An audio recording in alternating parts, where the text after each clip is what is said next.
Hello, it is Police Academy night, and tonight we are going to hear about the topic of accident investigations. So they're going to go over some techniques and how they reconstruct accidents and determine who's at fault for accidents. I know it may seem kind of boring to some people, but I have a little bit of a background in this. I worked for insurance companies for years determining fault for auto accidents and small minor collisions and fender benders, so I do think it's kind of interesting. I can't wait to hear about their techniques and what they do to determine who's at fault for accidents.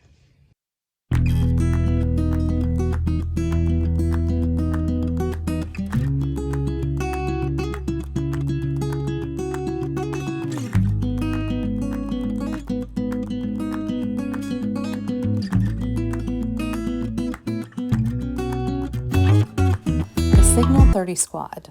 The team consists of 5 members. Primary duties include investigating all fatal collisions, investigating all great body injury collisions, preparing charges for any and all violations, and notifying next of kin. It might be different in larger jurisdictions, but we were informed these investigators actually respond to all death scenes in my city: homicides, suicides, and traffic fatalities. This is one of their investigative tools called Faro, which is a laser scanner that captures 3D measurements and images, making to scale visual diagrams of the scene. These diagrams often come into play during court or legal proceedings when you need to be able to set the scene for a judge or jury. The laser scanner is efficient for providing quality data and accuracy, plus it has reduced the on-scene scanning time by up to 50% than prior methods of documenting the scene. T-Stat is a sneaky little box. T-Stat looks like your average telecommunication box, something your cable company might have installed in your neighborhood, but it's a radar box. For example, if someone calls and states there's always people speeding by their house and they want something done about it, law enforcement can deploy this box for several days to collect data to get a better idea of what is going on in the area. This box will count the number of vehicles, number of cars speeding, maximum speed, average speed. The box collects data for vehicles approaching the box and another data set for vehicles traveling away from the box. After the box is retrieved, law enforcement will download the data to analyze the report. This is one of the ways police can determine if they might need to put more visible patrols in the area to slow drivers down, or find out if the speed limit might need to be reevaluated. Many times people outside think vehicles are traveling at a higher rate of speed than they really are, simply by misjudging it. The T-Stat is one way to find out. I've now been paranoid checking my street when I'm driving. How many cars are speeding? So like in this one, it shows us that the total, well, there's receding and there's approaching. So approaching is obviously coming towards, receding is going away. This one had 3 vehicles that were doing 46 to 50 miles an hour, which accounted for 0.12% of the total vehicles that were there. You know, hitting your foot back at you. That's kind of what the wheels are doing. Still creates a skid mark, you still measure it the same. It just takes a little bit longer for process, and it's harder to see, especially at night. You know, kind of get down on the ground. You drive by, and we're at a big scene, we get the roads dug down, and you look at us, and I got Peabody laying on the ground trying to find me some skid marks, and you know, saw an officer down, and just, you know, hey, you see that down there? You know, whatever.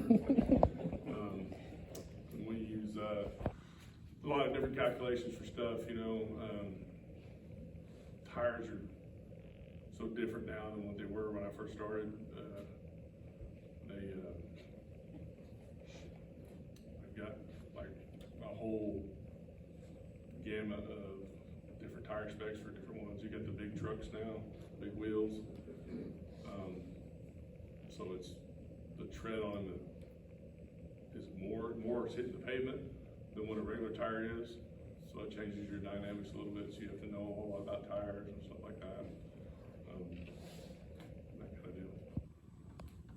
Even with the cars, it's on some of our other slides, but you know, everyone always goes back to like, hey, these old steel cars, you know, those are way safer.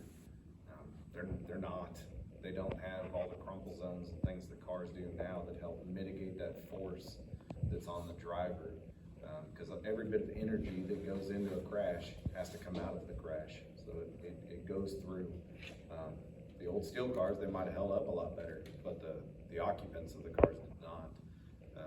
We just went, me and my partner just went to a crash conference in Texas for a group that deals with downloading the black boxes in the cars and teaches a lot of schools. And it was a whole summit where experts from all over the place came in, Chevy, Toyota. I mean, there was all kinds of people there.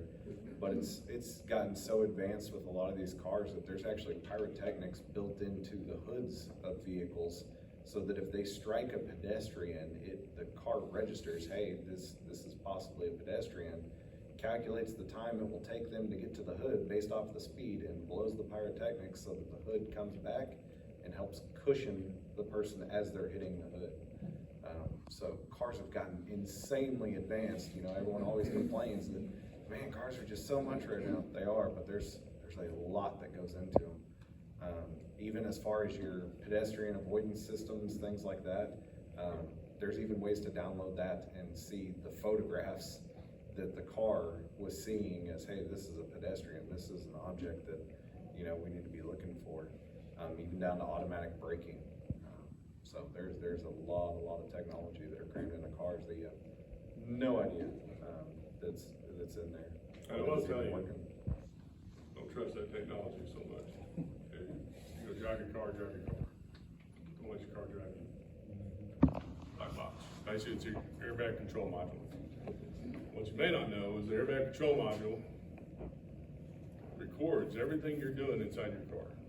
And I'm not talking about talking on the phone or listening to your favorite music or whatever, but your pedal input, how hard you're pushing on your brake, how much you're pushing on your gas pedal, what speed you're going, your steering input, whether you have your seatbelt on, whether your passenger has a seatbelt on. It gives us all this information, and it helps a lot, because back in the day, when I started this, I had to get my roller tape, my other tape measure, and measure out the skid marks, and drag factors of the road and all that stuff. Now I got this box, and generally I'll ask for consent. If you guys don't want to give consent, that's fine. I'll go to the judge, and I've never gotten denied the warrant for it. And so we'll hook that up to your car, and it basically tells me the last 5 seconds of what you did in your car. So if you're on the gas pedal 100%, if you're sitting on your brake, it'll tell me your delta D, which is a change direction of velocity. So if you get hit and your car starts to roll over, it'll give me the percentage that your car almost went over, or if it goes all the way over, it'll give me that information. There's a ton of information that little bitty box carries, and not a lot of people know it, but it's in there.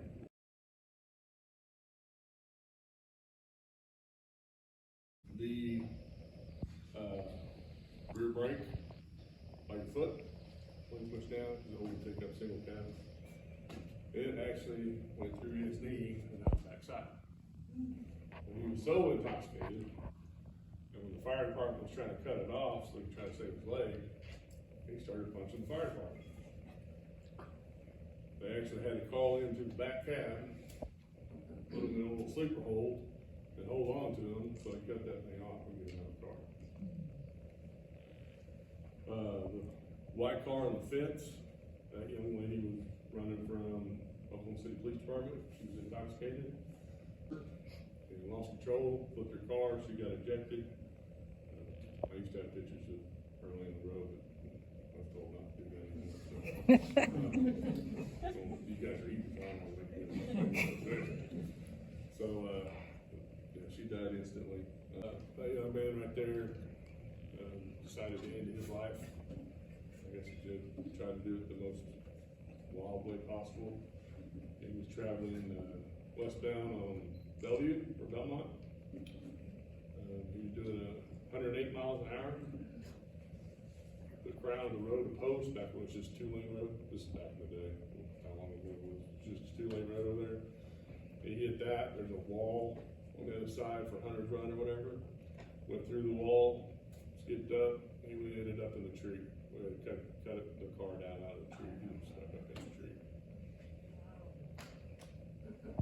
The car on the right there, that is the one that the truck ran into. The nice lady going towards the 7-Eleven. Jeep, that's in the, we found him in the creek over there by Northeast 10th. He was under the influence, just ran off the road, right off down in the creek. And stayed there for 3 days until some guys, I guess, trying to catch some catfish or something, went down there and saw the Jeep there, but with the abundant snow, they thought something else going on there, so they called us. Yeah, he was still inside the Jeep.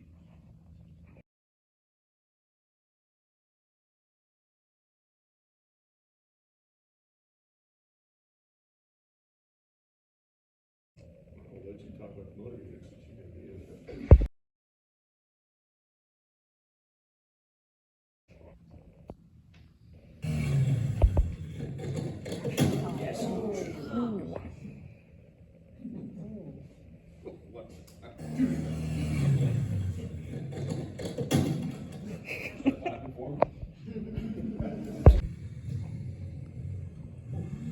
There he goes.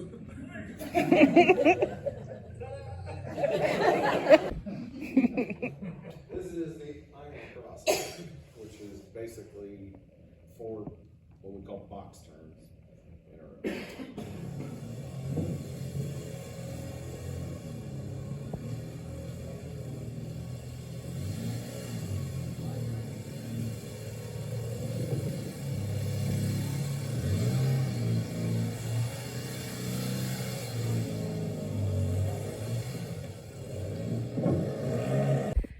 Well, I just got home from the accident investigation class. The takeaways for me tonight was don't speed, wear your seatbelt, follow up on your vehicle to make sure there's any safety recalls, and follow through with getting those repaired or corrected. Don't drink and drive. I mean, nothing is worth risking your life and somebody else's life. So those were pretty much my takeaways from tonight. It's very interesting work. It's very sad work that they do. A lot of the times they're called the 30 squad, which is basically the death squad. 30 is the signal for death. I think that's on their police reports and that kind of thing. They gave us these nice polos with our names on them for participating in the class. Thanks for watching, and I'll see you next week.